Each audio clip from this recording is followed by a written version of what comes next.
This episode of Troxel is supported by AVAIL. AVAIL helps AECO firms better manage, organize, and navigate information faster. Visit getavail.com today. This episode of Troxel is supported by Confluence, a small conference event for AEC professionals and technology providers to discuss industry trends and ideas together. It's put on by the fine folks at AVAIL. Learn more about the upcoming invite-only event happening in the spring of 2024 in New York City during this episode. This episode of Troxel is supported by ArcVision. Save 5% off anything and everything, including any type of license of the just-released Rhino version 8 when you buy from arcvision.com/store and use code TRXL at checkout. That's arcvision.com/store and use code TRXL at checkout and save 5% off your entire order. Just make sure you do it before December 31st, 2023.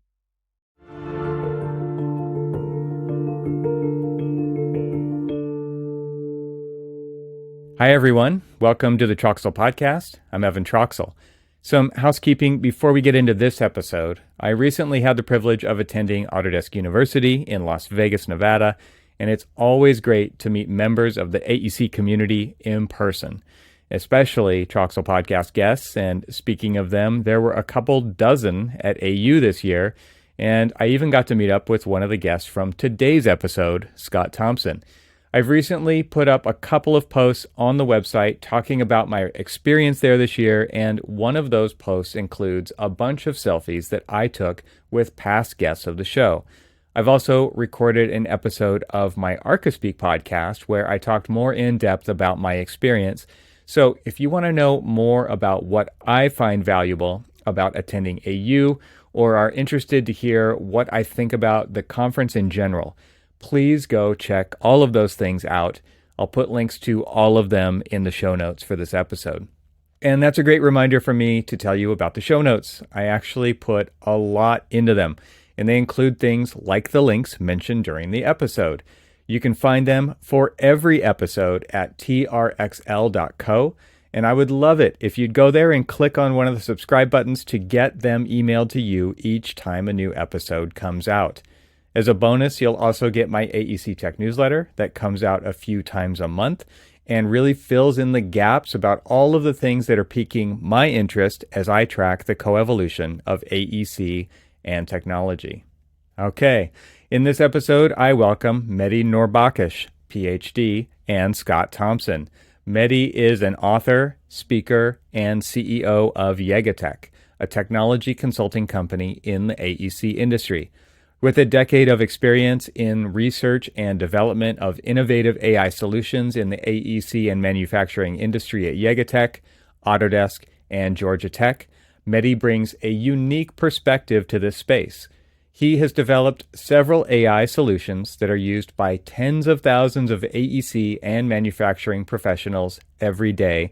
He's filed 7 U.S. patents on the use of artificial intelligence in AEC and manufacturing industries, and served as a member of the Technical Advisory Committee of the Center of Integrated Facility Engineering at Stanford University. In his new book, written for AEC innovators and professionals called Augment It: How Architecture, Engineering, and Construction Leaders Leverage Data and Artificial Intelligence to Build a Sustainable Future, Mehdi explains how AEC leaders can invent, innovate, and augment their capabilities using AI. We're also joined today by Scott Thompson. Scott has over 40 years of experience in the technology space in a variety of sectors, but once falling into the AEC space over 25 years ago, has dedicated his passion for automation and continuous improvement to those that help to develop our built environment. He is the Vice President of Technology for the SSOE Group, an internationally ranked architecture and engineering firm with over 1,000 employees. I have them both on today to talk about AI because there are many people in AEC firms talking about AI, but today's conversation is about how Scott and Mehdi are working together to actually implement it. Scott's firm, SSOE, has tapped Mehdi and YegaTech to bring their incredible expertise to the table to build a strategy around using tools like AI, among others, to create a differentiated competitive advantage. And perhaps most importantly, we discuss the focus on people in the implementation of AI in the AEC industry. We highlight the need to address people-related challenges and create a culture of innovation. Be sure to listen for Mehdi's free offer to Troxel Podcast listeners in the episode. There's a link in the show notes as well. So, are you ready? Let's go. Mehdi and Scott, thanks for joining me today. This is going to be a great conversation. Mehdi, can you start us off with a definition of AI? Here's why I ask. There are a lot of ways people interpret the term AI when they hear it. So I think it's important to set a baseline for the audience to understand exactly where the rest of the conversation is going, beginning with your definition. Yes, of course. Thanks for having us. AI is a branch of science in which scientists design computer systems that mimic human intelligence. To help you visualize it, you can think of AI as a tree with several roots and branches. The roots of this AI tree are philosophy, logic, and mathematics, computation, cognitive science, biology, neuroscience, and evolution. The branches of this tree are subfields of AI such as computer vision, machine learning, speech recognition and synthesis, search and optimization, knowledge representation and reasoning, and robotics. Oh, one more thing before we begin. Mehdi and I collaborated ahead of time on this episode to create what you just heard. And you might be surprised to learn that those were AI-generated voices for both of us. We both wrote our parts. Then I trained the AI with recordings of this conversation that you're about to hear today, with Mehdi's permission, of course, and then let it generate the output. And after tweaking some settings and picking what we thought were the best versions, we settled on the ones you just heard. We actually tried it with a couple of different voice generators, and this was by far the best one. All tools are not created equal. So take a moment and rewind. Go back for a second listen. I think you'll agree how interesting it is to hear that it added some ums and breaths between phrases all on its own. It's incredible. No, I'm not worried about deepfakes at all. Maybe I am. Anyway, this was a possibly terrifying experiment, and so with that, I hope you enjoy this conversation as much as I did. So without further ado, I bring you Mehdi Nourbakhsh and Scott Thompson.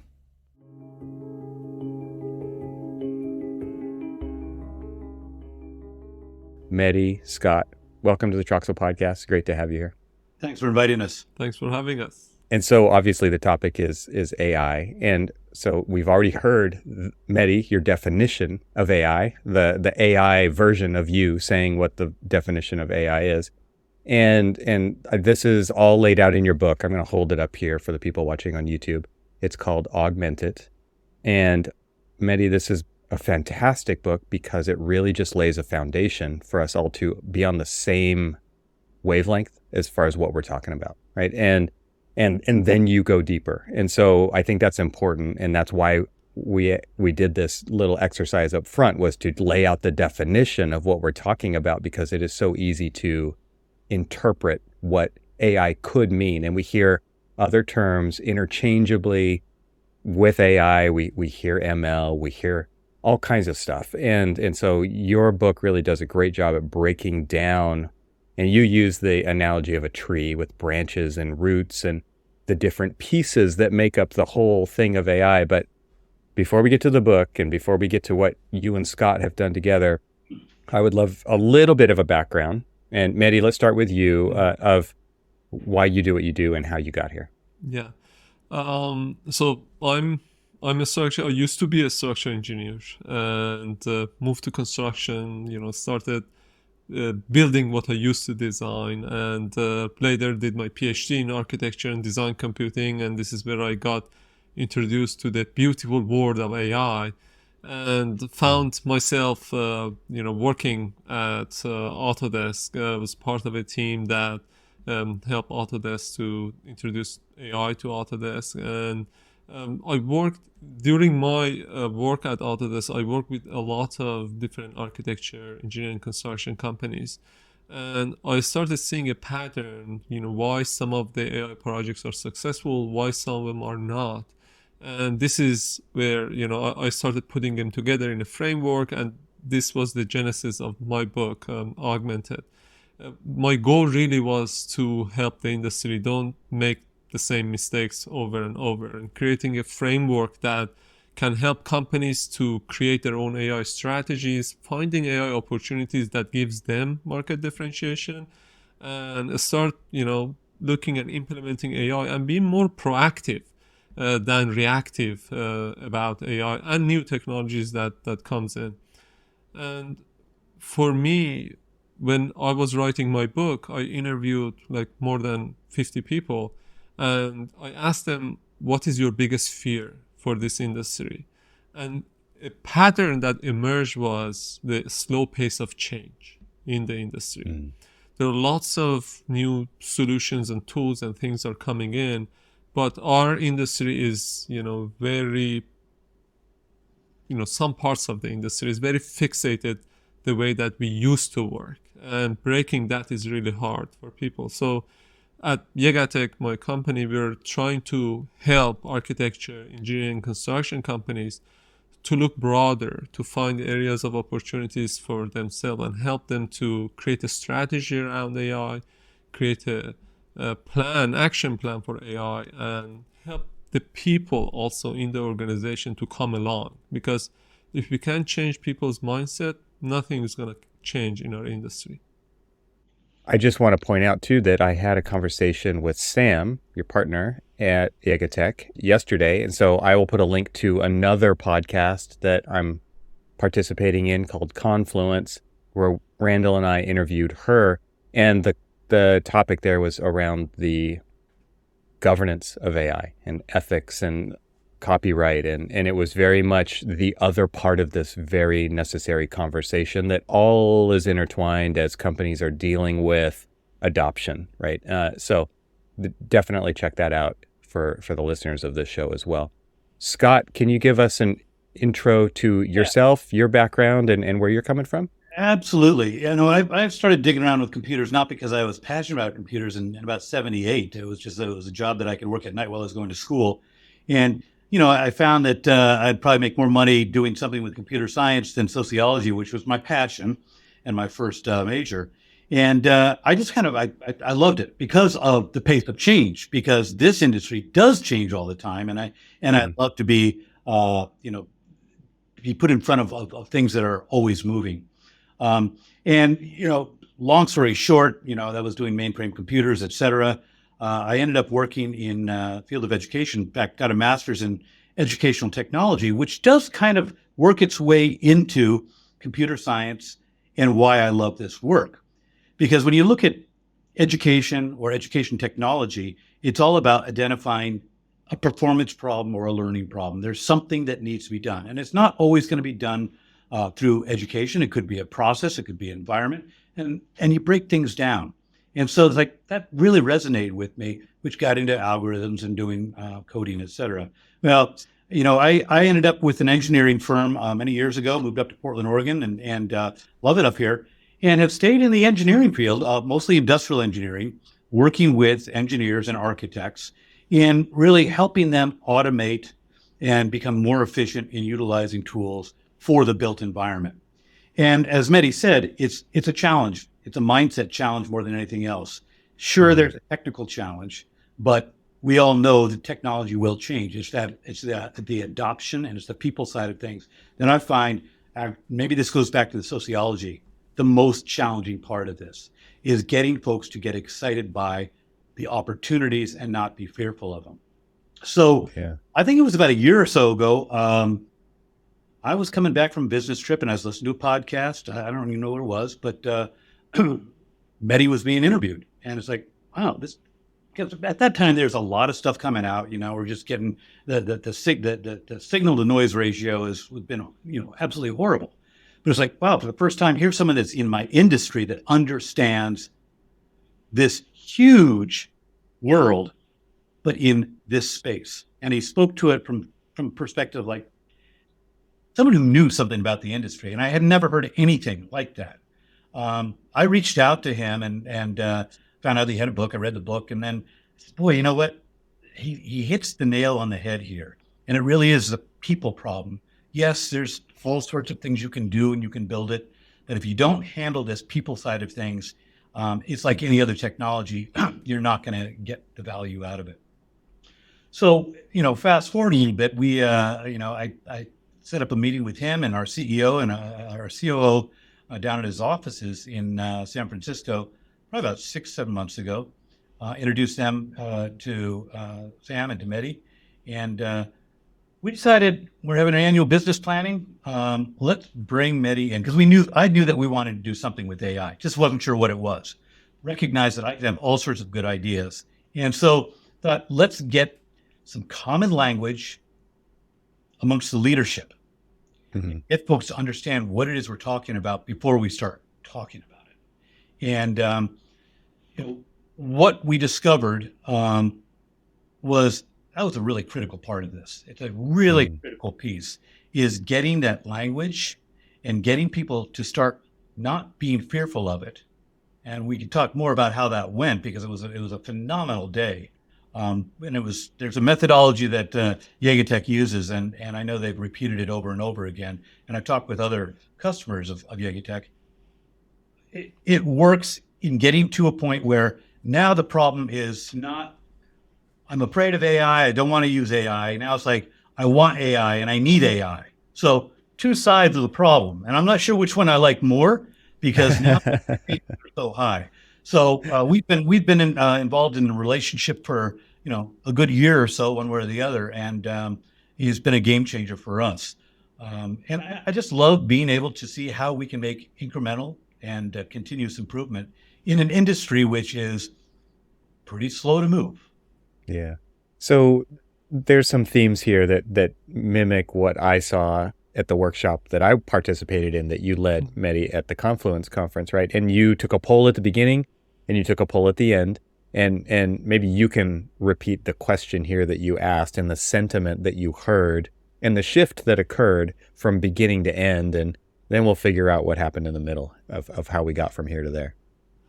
Yeah, so I typically ask this question at the beginning of our workshops that, hey, when you think about AI, what are the emotions that comes to your mind?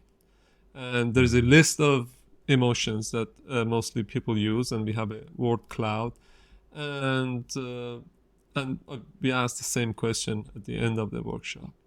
And typically, at the beginning, depending on the audience, there's a mix of excitement, and also on the other side of it is fear and curious, and so all different sorts of emotions.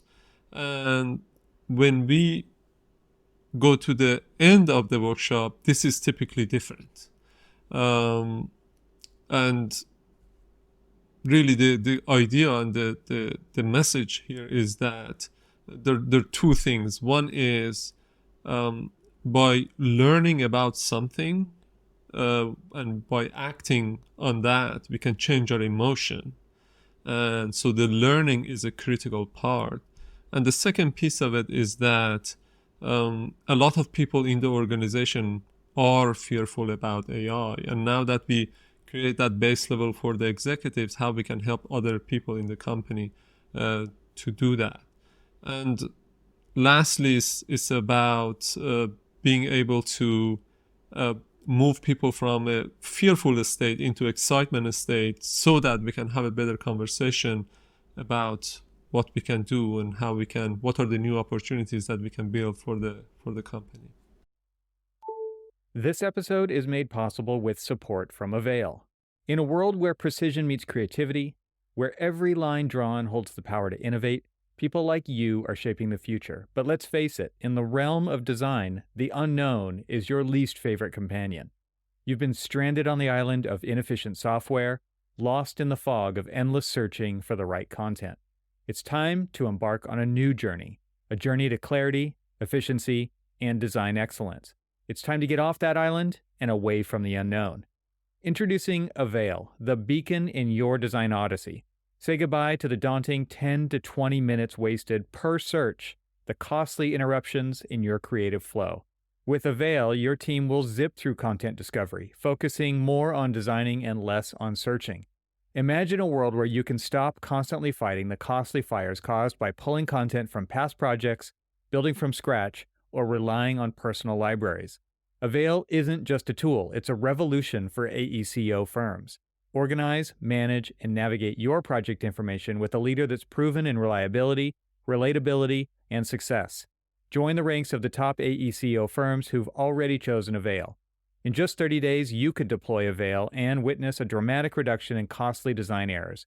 Whether it's your first CMS or you're considering a switch, there's someone you should meet. Will Rouse, your guide to all things AVAIL. Schedule an appointment and explore AVAIL's capabilities, onboarding programs, and professional services. Don't let your designs be clouded by inefficiency. Clear skies are just a click away. Go to getavail.com/stranded and book a meeting with Will to start your AVAIL journey today. AVAIL, where your best design is just a search away. My thanks to AVAIL for supporting this episode of the Troxel Podcast. And now, let's get back to the conversation. Yeah, I feel like this is a great strategy, and AI just happens to be the technology we were talking about, but you could insert any technology into there, and this is a great strategy to get the gears turning, right? Because if everybody's coming at this from a different angle, which is traditionally what's happening, right? Everybody has their own news feed online it's algorithmically fed just to you. You're the only one who sees that timeline. Well, that's how we start to derive this worldview that we have of whatever the subject matter is, right? AI is no different, and other technologies are no different, whether it's BIM or optioneering or generative design or any of the topics that we cover on this podcast. It's a great way to build a foundation, like we were talking about earlier, of getting everybody on the same page so that you can then have a real discussion about it.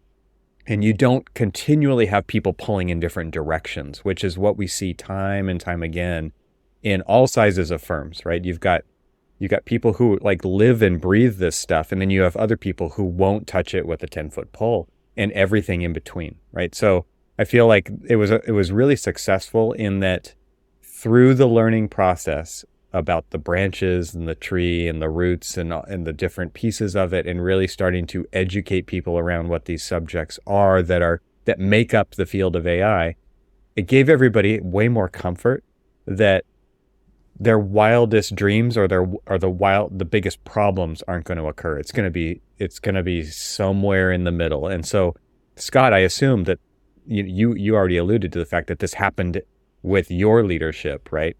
Yeah, and you make a really good point, Evan. You could not only any technology. I think about some of the challenges right now that I'm having and trying to understand what's going on in the Middle East, and I'm doing a deep dive. It's education, right? If you can get enough information and move away from that narrow casting, which it's interesting as it comes back to the whole idea of large language models and what's going to happen there if they continue to feed themselves with their own. I think of like cow chewing its own cud. Where's the growth there? But if you can get some education, you're going to be able to have some good conversations. Without education, you can't. It's not just the language, the taxonomy. It's being able to have enough knowledge where you can now engage in conversations. And that the one thing that I thought was really great, besides the outcome, is in the workshop itself. It is not presented as like, hey, this is going to solve all your problems. I mean, it's very clear. It's like you don't walk out there saying it's going to take care of everything. There's a real element of like, okay, it's a technology, it's got flaws. So we were able to talk about that as well. So it wasn't a sell job on AI. It was, okay, this is what AI is. Here's the opportunities. Here's the risks. Here's the challenges. Here's some areas where it might be good. Here's some areas where it would be horrible. So there was enough information where it could then be applied in our environment about risk and, talk a little bit about SAM and governance. And, this is a big deal. Our company, I'm one of the few folks that was at a conference not that long ago, and I was EFCG, and, everyone was running their chat GPT. And I asked, like, well, how many of you have any kind of policies around this? And none of them did. It's like, man, there's a lot of risk there. So it's just having enough knowledge to be able to move forward with a strategy and knowing it's not going to be perfect, but you've got a path that you can start moving down. it does come across, Mehdi, that you're really excited about AI and the potential of AI. And so maybe let's just go there first, because I feel like there's a lot of people in this industry who are like this, let's stand on the sidelines and watch, right? Let's see how this plays out before we even think about wading in or adopting this kind of stuff. So maybe just give some ideas up front, because you have such a big view of the potential of what AI can do in AEC, domain specific. Can you just give us some, high level overview of what you think is possible with AI? Absolutely. So I'm really excited about innovation. So that's my big word. And AI happened to be a tool, or automation, could be a tool that can serve that. And when you look at the kind of the trends in the market in the past 5-10 years, we moved from the era of small shallow AI models into the era of deep models, and that was the invention of deep learning back in 2010-12. And then from 2020 to now, it's the era of foundational models. And these are the models that could be used as a foundation to develop a lot of different tools on top of. In fact, OpenAI opened its own app store now. So this could be used as a foundation that can help us do a lot of things. So if you look at the capabilities of AI models, their capabilities have significantly improved over time. And at the same time, the cost of experimentation and working with these AI systems has significantly reduced. So we kind of see a curve that is going up in terms of capability, and also another curve that is the cost of implementation that is coming down. And this brings a new opportunity for our industry. And now, so this is more on the solution space. On the problem space, we have a lot of problems that is still unsolved in our industry. When we work with companies, we don't tell them, hey, focus on like common industry problems. We work with them to find the areas and opportunities that gives them, is unique to them. This is opportunity coming from your annual business planning that if we could solve, can help you with X, Y, and Z. So this is a unique opportunity to you. So we create a portfolio of those opportunities, and then we look into, okay, if we want to solve this opportunity, what is really the core problem here? What is the maybe root cause of this problem? And how automation or AI could be helpful here to address this, challenge that you have, or build this unique solution that you have.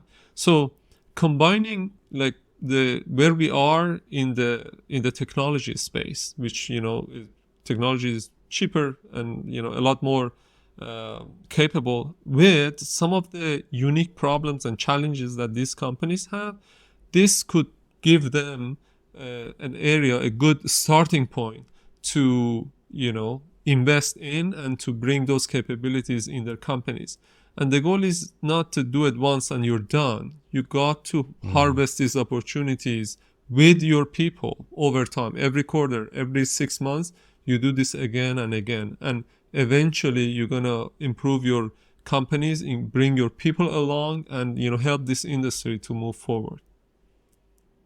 It's interesting to think about the order that you presented that in, which is you identify the opportunities first and then you figure out the tool. It's not like you're saying, we're going to use AI no matter what. What are the opportunities, right? You're actually going the other way around. And I think that's really important, because AI is a tool, and it could be one tool in a stack of tools to accomplish those goals. And I also like how you're differentiating it to specificity for the business rather than, because this is a disruptive technology. It has democratized access to the tool. Everybody has access to ChatGPT. Everybody has access to a number of tools mid-journey. They could be image generation. They could be text generation. They could be built into Office 365, as we've seen. Everybody's got that, right? And it's like the iPhone. The richest person in the world has the same iPhone that you do, right? And so that's not a differentiator anymore, just having the device or having access to this technology. It's how you use it, right? And so if you can really be specific about the opportunities that you need to solve for in your business, AI may be one of the most incredible tools that we've ever seen to help solve that problem. Is that what happened between you two, Scott and Mehdi? Is that how it went? And I'm curious because we have a real world case study right here. That Mehdi question I'll ask at the end of this. So, I mentioned earlier about the annual business plan where we had our leaders, and we, all of our business units present their plans for the next year. Well, prior to that, started working with Mehdi, shared with him our strategic plan, 5-year plan for the company. He looked at that, and then as these business plans were being developed for the next year, gave him access to that, and then simultaneous, we did a survey of all the people everyone in our company. We're about 1,200 then. We've grown a little bit since then, and we consciously did not ask. We didn't use the word AI. We just said, hey, what are some areas, and there was a series of questions, but what are some areas where you think technology and automation would make a significant difference in your daily experience? Mm-hmm. But we did it in such a way where we asked enough specific questions that we ended up with just a massive amount of problems, okay? Didn't mention anything about the AI. Presented that to Mehdi. So now he's got the enterprise strategy. He's got a list of basically voice of the customer, the people that are out there, whether they're designers, drafters, engineers, managers, whatever, right? Things that just like, man, you know what? I shouldn't be doing this. This is just as mundane work, and it really would make a difference.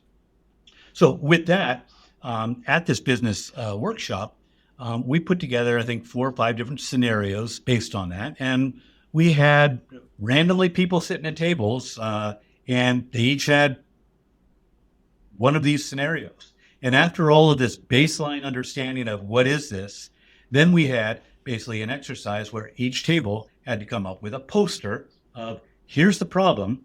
You've learned a lot about AI. How would AI potentially solve this problem?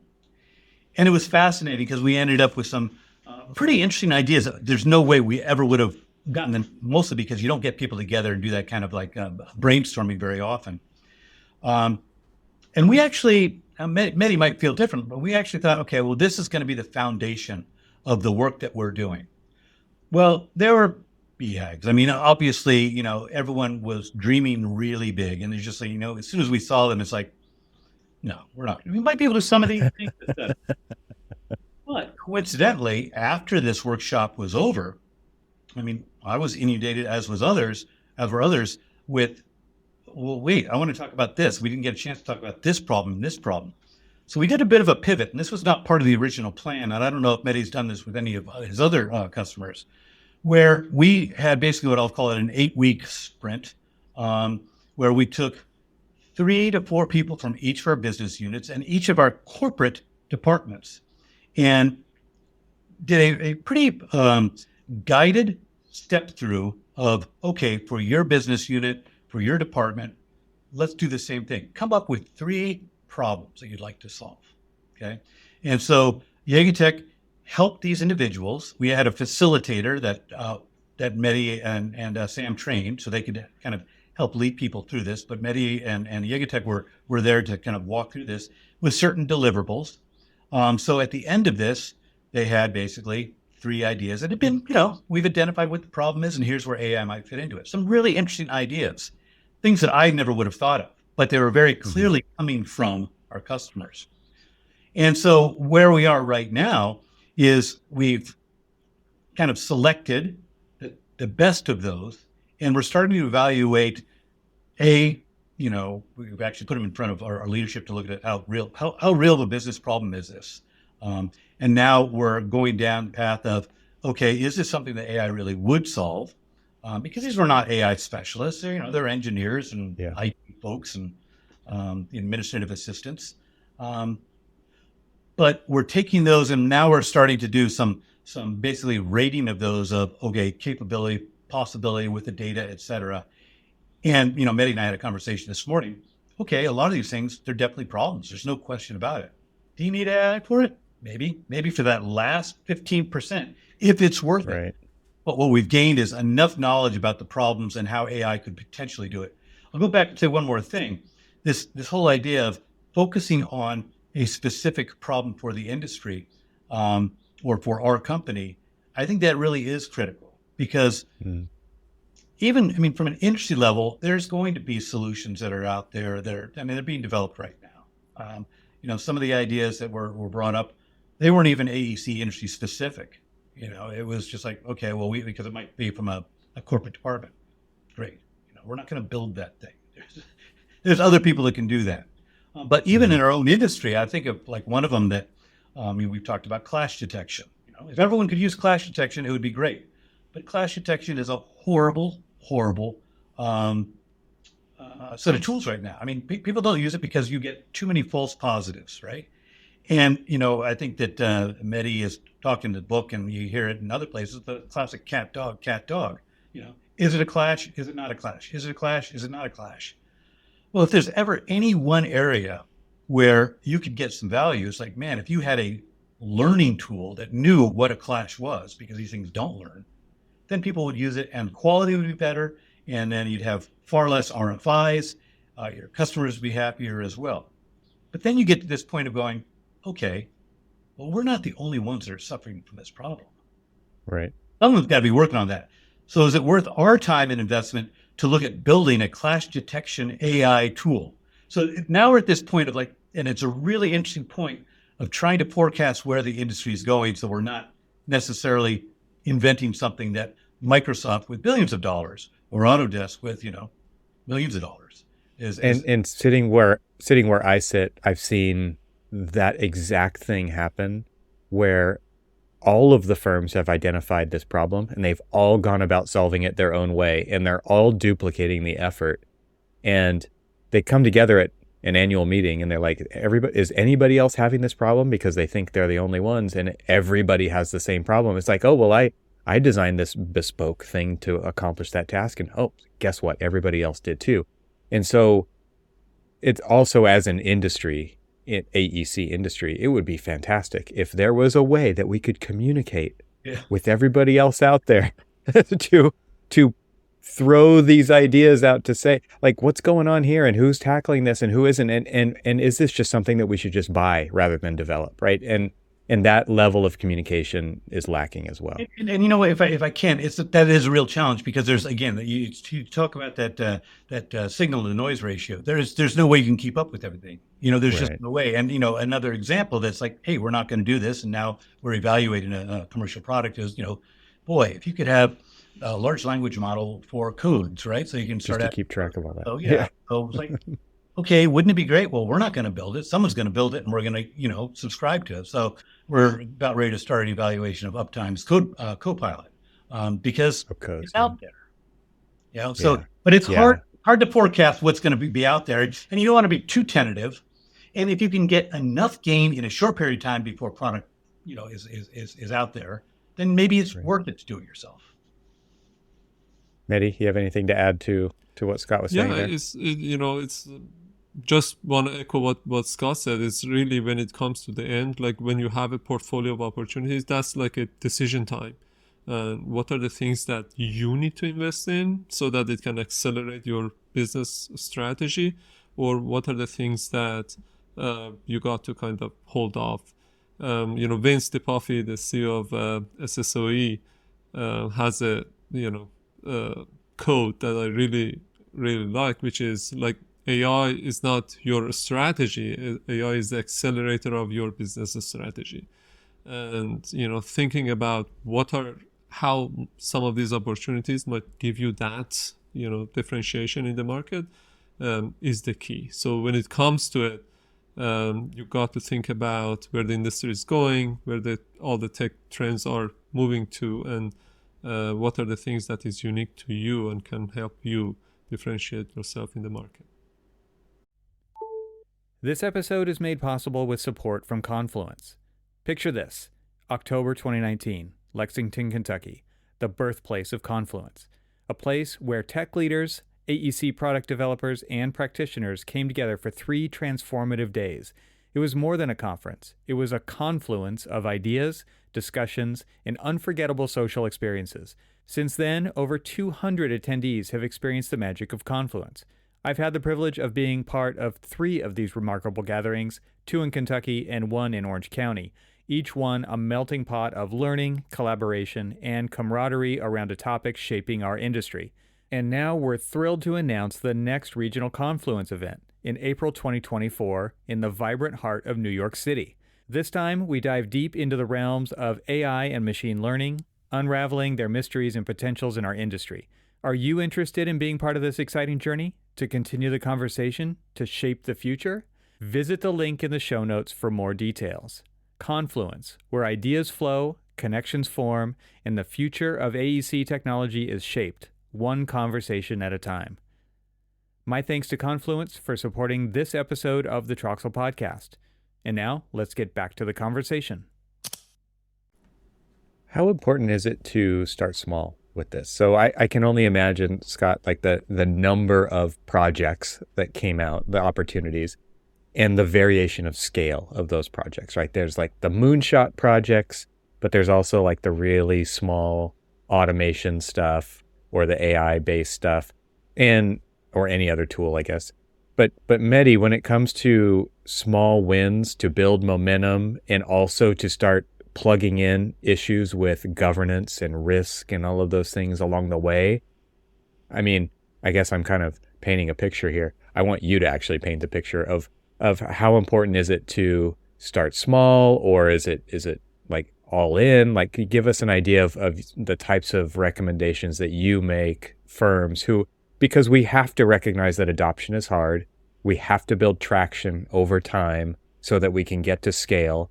And I think this will lead us into an interesting area of conversation. Yeah, absolutely. You know, in the book, I talk about the ponder phase of the augmented framework is all about how to find these, how to form your AI task force, how to find these opportunities based on your business strategy. And, towards the end of it, it talks about how you can prioritize some of these opportunities based on their business viability or business importance and technical difficulty. Typically when you look at the opportunities through that lens, if you plot them in a graph, this graph will have 4 quadrants. And 2 of the quadrants that are really interesting are the one that has the highest business importance and the lowest technical difficulty, and we call them quick wins. So they're super important for the business, but they're easier to do. So we typically look into these areas for the first AI project that you want to tackle. And the next quadrant that is very important is, the ones that have the highest business importance, and also they're more difficult to do. And we call them a strategic strategic AI opportunities. And, if companies want to take 1 or 2 projects, we typically recommend looking into the quick wins. But if they want to tackle a bigger project, we say, okay, which of these ones in the strategic quadrant might be the right fit for them. So if they have a bigger budget, 1 or 2 quick wins and 1 strategic projects. But if they have a smaller budget, maybe 1 or 2 quick wins, that will give them a good starting point. Yeah, if I can, and I'm really fortunate to work for a CEO that recognizes the potential of this. So a lot of it has to do with budget, which is tied to your confidence in this new environment. And so Vince, our CEO, he's pretty bullish on this. He's been in the industry for a while, but he sees this as a pretty transformational time for the industry. It's really good opportunities. So the approach that we're taking is, we want to have maybe 3 or 4 projects this next year, and it's a portfolio. And he flat out said, if every one of these things is successful, then you failed. Okay. The idea is, listen, you've got to go big. Sometimes you just have to swing for the fence. And if you're going to learn stuff along the way. So don't go in there with this expectation that every dollar you're investing is going to result in a dollar of savings, real savings with the solution. Because what you're building is you're building an environment which you're going to continue to develop. And this is one of the things that YegaTech has really emphasized. Like, as Mehdi said, it's not a one-shot deal. We're creating a culture which really it's almost fast-forwarding, because we can't even get to a point where we're in this data culture yet. And now we're talking about, let's put an AI culture on top of it. And, maybe we'll talk about this later, but, a good 60, 70, maybe even 80% of an AI solution is all about the data. And that's going to be the biggest challenge here is if you're going to have the data standardized, which you have to have, forget about the technology, you have to have processes which are standardized to ensure that that data is being collected. And on an ongoing basis, you can create a pilot with, formula manufactured data. But getting folks to go, yeah, we will succumb to a common process, because in any AEC firm with more than one sector that they're dealing with, their sector is unique. And yes, there's unique factors. But if you can't get to a point where you're able to get the data in there, then game over. And so it's really driven something that I did not expect. The enthusiasm for AI and the recognition that it's data driven and the importance of having standardized data in a common data environment is absolutely a prerequisite. And the only way you can get to that is having some common standardized policies and or procedures. So now all of a sudden I have people who said, no, our world's different. It's like, yeah, but it doesn't be that different if it's going to provide us this. So it's really, I bring this up because no matter what we do, we're gaining something as an organization just from the data perspective alone. And that's been the, my biggest struggle is getting folks to understand it. Listen, if we're going to be data driven, you got to have good data.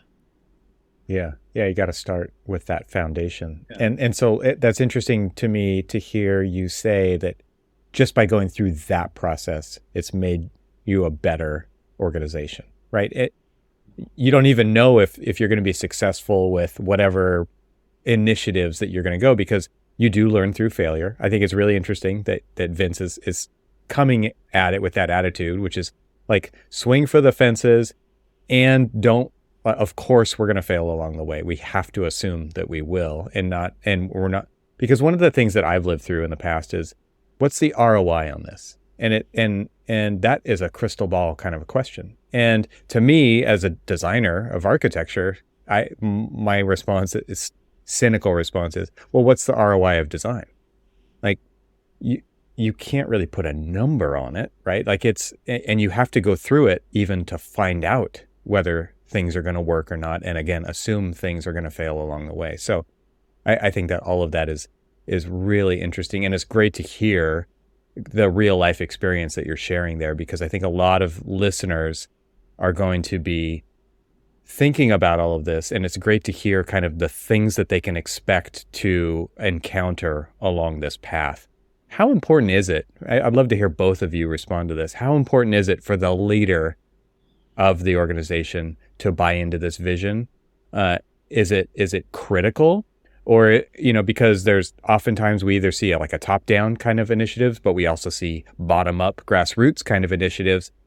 And this seems like it needs a little bit of both. But I would be interested to hear, Mehdi, what do you think as far as leadership's buy-in and vision in this process for successful outcomes? Yeah. Typically the way that we see, results in the best outcome is, having the leadership support this initiative and give the employee the autonomy to bring forward the best ideas and create that culture in the organization. So it's both top down and bottom up.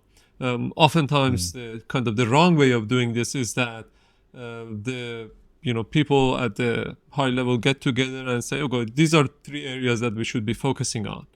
And people in the organization, which are, really busy and they're just doing all the deliveries, why do we need this and why do we need that? So giving them some time some slack to focus on these critical initiatives and bring their ideas forward. That later, some of the companies we work with, people are discussing their AI. So why shouldn't we collect this data? I think this is best for our company if we collect that data. So they're the ones that are aware of the importance of data and discussing that and bringing those ideas forward to the technology team. The wrong way of doing it is that the technology team says, I know everything, and these are the things that you need to do it. The ownership really should be coming from the operation teams and from the people in those, segments, and then really the technology team to orchestrate that across the organization. One of the things I would say is, and I would agree with you 100%. And it's not necessarily they have to that the leadership has to embrace AI. It's certainly that's important. Yeah. But there's got to be within the leadership, they have to embrace change, right? And there's a lot of AEC firms where that's not the case. Well, Right. if you don't have that change mindset, well then, forget it. But that impacts everything.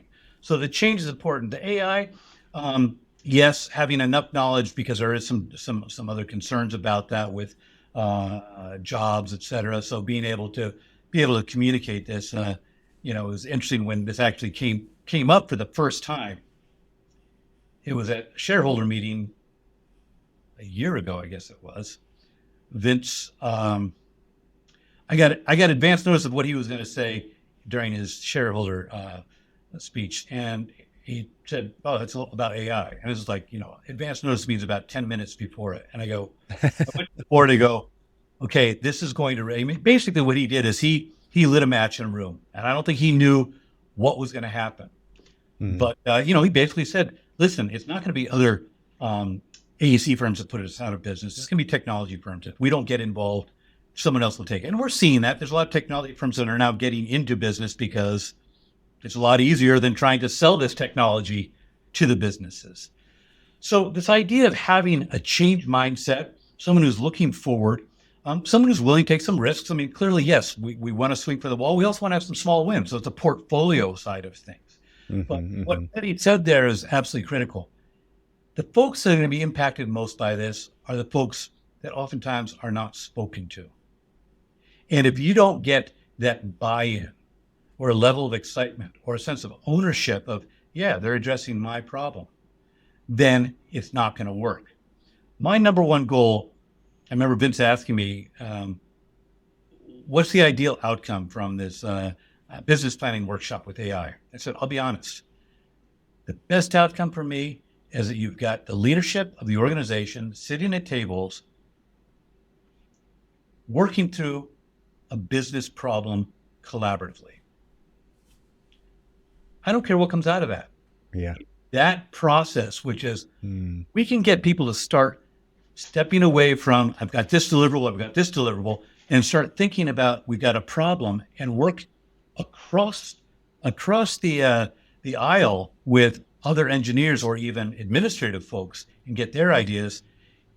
To me, that has been the biggest win. I'm really looking forward to some of the solutions, but if we can maintain and build upon that cultural shift which has taken place, then that's going to make us a better company, AI or not AI, because a lot of this stuff. That's transformative. Yeah. Yeah, it is transformative because it is one of those things where you've enabled the leadership or whoever's at that meeting to work on the business rather than just working on your client's problems, right? And I think that's a hard thing. We talk about that a lot on this podcast, which is like I went from working in the profession to working on the profession. I really see my role through communication, through capturing conversations and getting them out there to everybody as helping, stepping back and saying, look, this is industry-wide kind of stuff that we should be addressing. We should be having these conversations in the open. And that's exactly what I'm hearing you say is because everybody's working on projects, right? Even if you're in HR, you're working on your projects, which are, it could be bonuses, it could be onboarding, whatever it is. And then you've got design teams that are working on projects. And as soon as that project's done, you got the next project and there's all these deadlines. And rarely do we have space or time to step back and work on the business, the design of the business, right? So that's what I took away from that. And that's incredible, right? Because this does lead to, like, it is a mindset shift, right? That you referenced earlier in the conversation. And I would be interested to hear a follow-up, like you've been going through this for the last year, but like, I think later on it would be cool to hear, like, is that still working for you guys? Did it stick, right? Because the stickiness of that is also something to measure over time and see if it actually did change the culture of the company. Yeah. And, we Scott and I talk about this often, that what we're really doing, is, it's about AI, but it's not about AI. It's really building that muscle for the organization. And, Right. at the beginning, we're gonna, do it with the small lifts and weights. And then over time, when the muscle is being built, we can lift, heavier things. And this is how you can, have a leadership position in the age of disruption.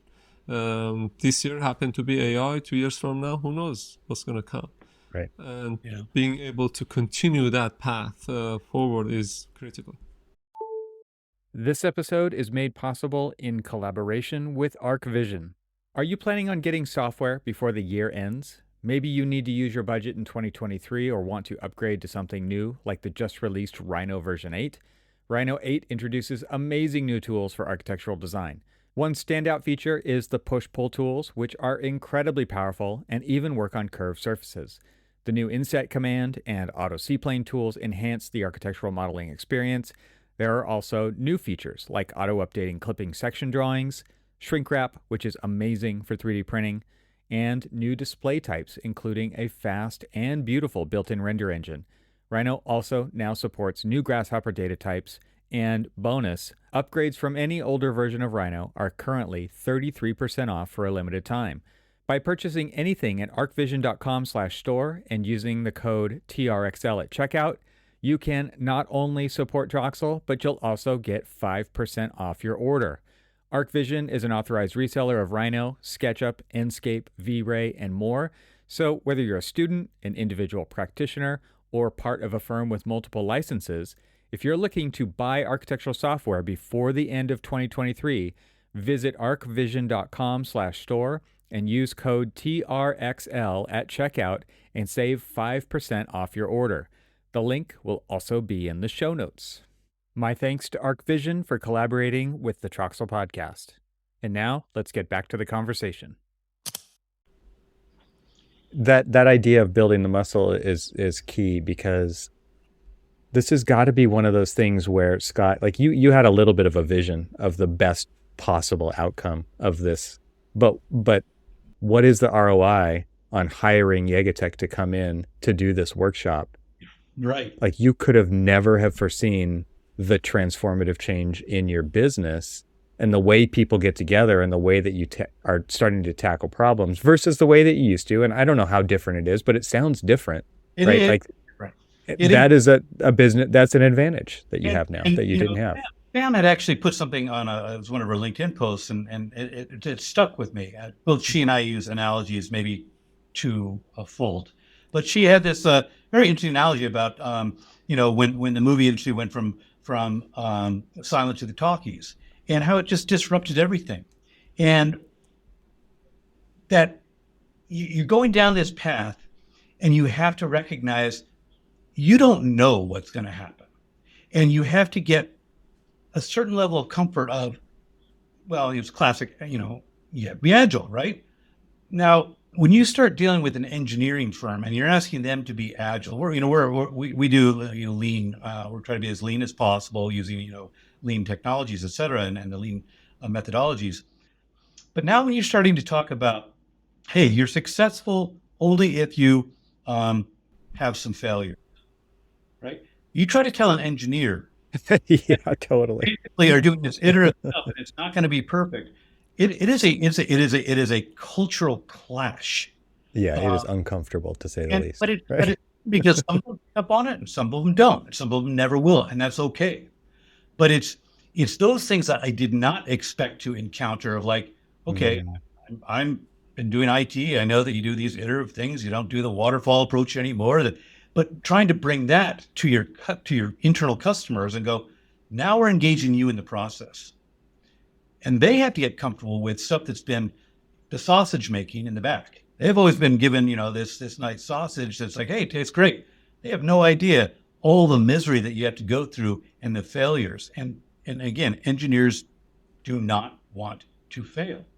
And so that's something I didn't expect at all. Just even some of the verbiage we use in terms of, using the word failure.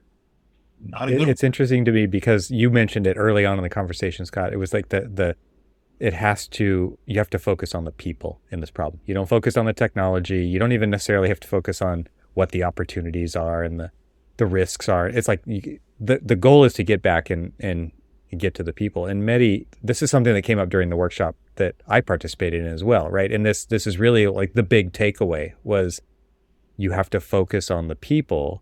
And I'm interested to ask you, how did you get to realizing that is the thing that you need to focus on? I know you've been through experiences through your trajectory in AEC to recognize that. So can you tell the audience how you recognized that? Yeah, absolutely.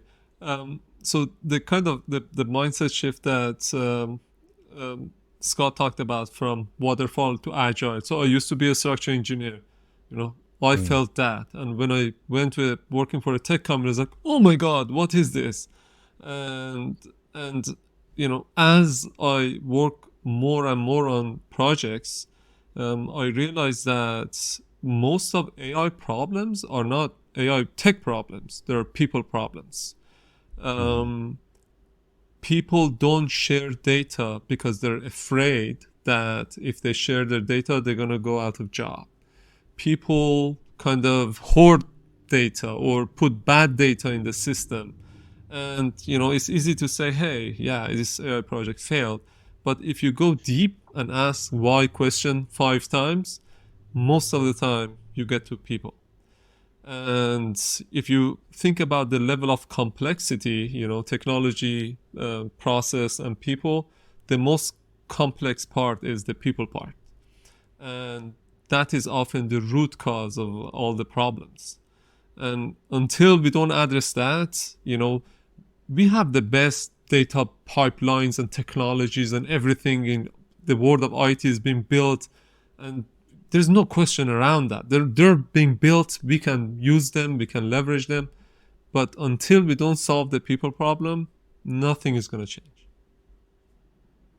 One of the stories that you told, I think it had to do when you were at Autodesk, and it has to do with kind of adoption of technology, right? Like we've been through this with BIM, right? There's the true potential of BIM, and then there's kind of like the very crappy versions of BIM that we've adopted that never really got us there, right? And it does always come back to the people issue. It could be training, it could be job security, like you mentioned right there, like people intentionally sabotaging something to take the focus off of them and it gives them job security. I mean, there's all of this weird psychology going on, but I mean, correct me if I'm wrong, but I think you shared a story about it had to do with adoption and just realizing that like, no, we actually have to focus on the people. You can't just keep selling this beautiful vision of the thing at the end if we can't actually help people get from here to there, right? And so to me, that was kind of the nut of what you were talking about there was like, no, we have to focus on the people who are actually going to be operating the technology to get to that vision of the future. Absolutely.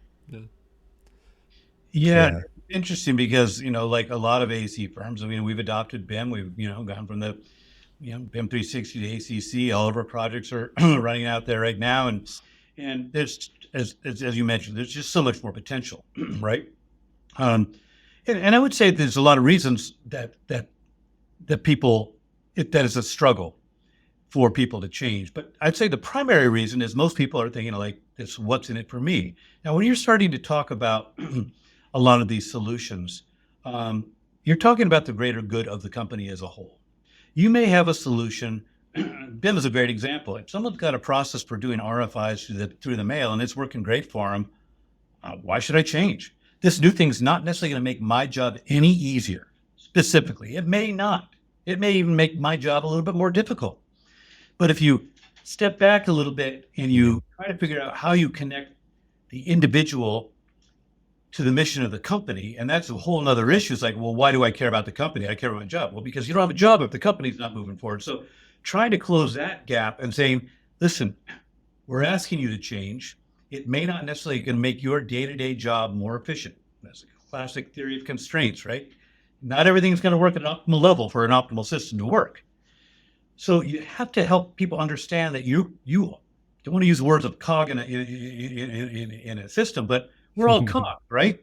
And somehow they have to step back and look at the overall design delivery process and where they fit and how they contribute to these other pieces. And yes, your gear may move a little bit slower now because of this, but the overall system is moving faster. And that's a really difficult message to get to an individual. It's that classic, what's in it for me?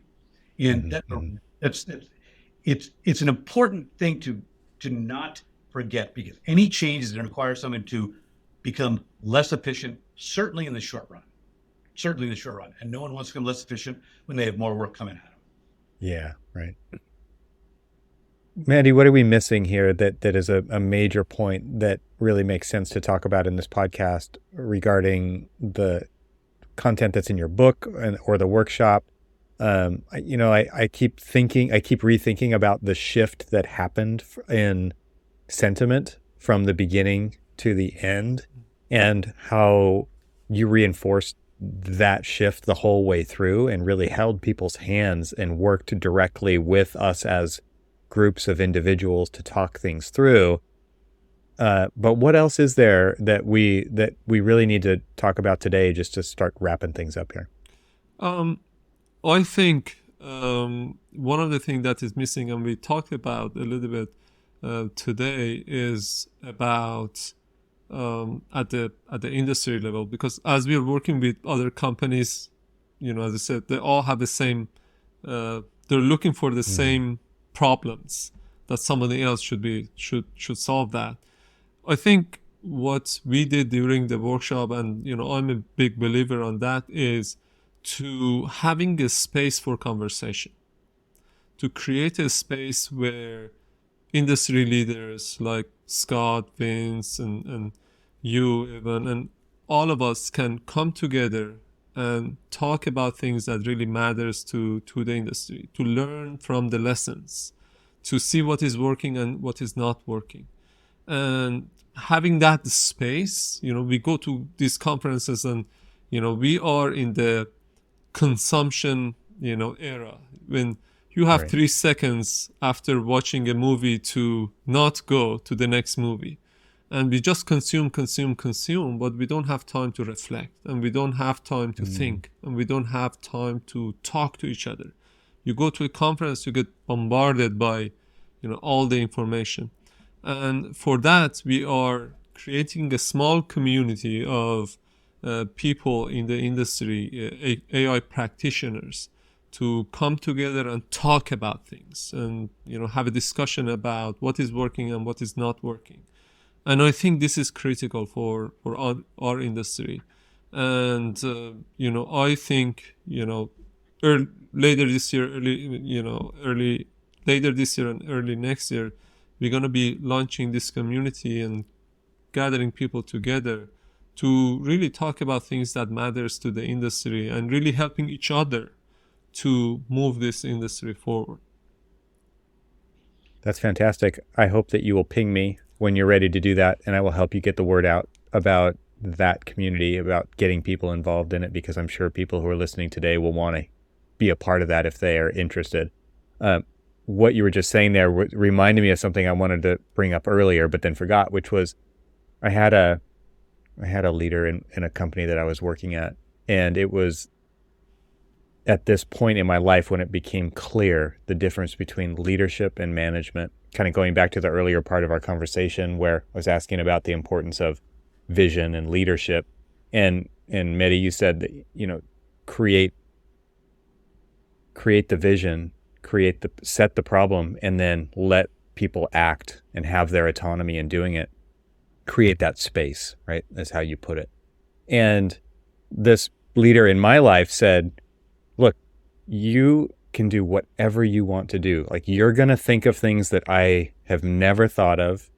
It's my job to help you achieve those things. What he didn't say was, I'm just going to step back and watch from the sidelines. What he said was, I am going to help clear the path so that you can get there, right?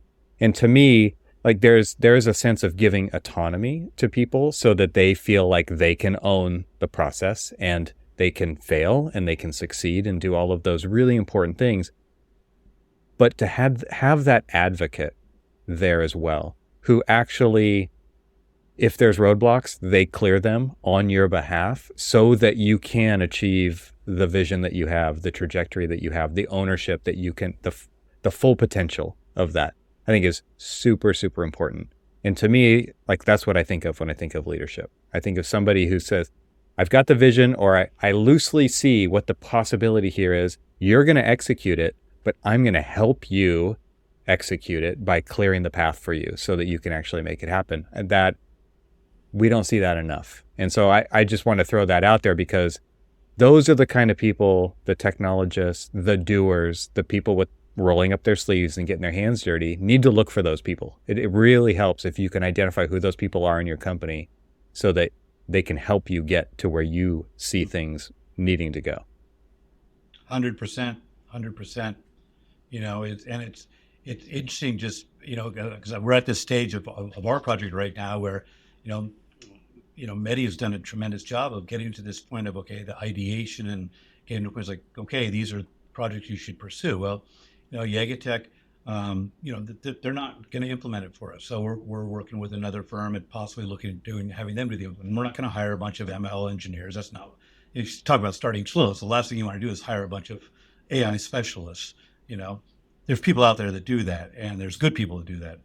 But this whole idea, you just said something about, clearing the path and making sure that things are going fine.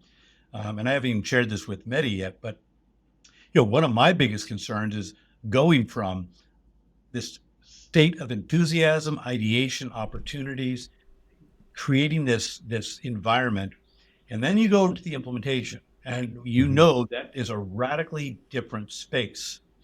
And how do you maintain that leadership, which YegaTech has provided, and keep this thing going?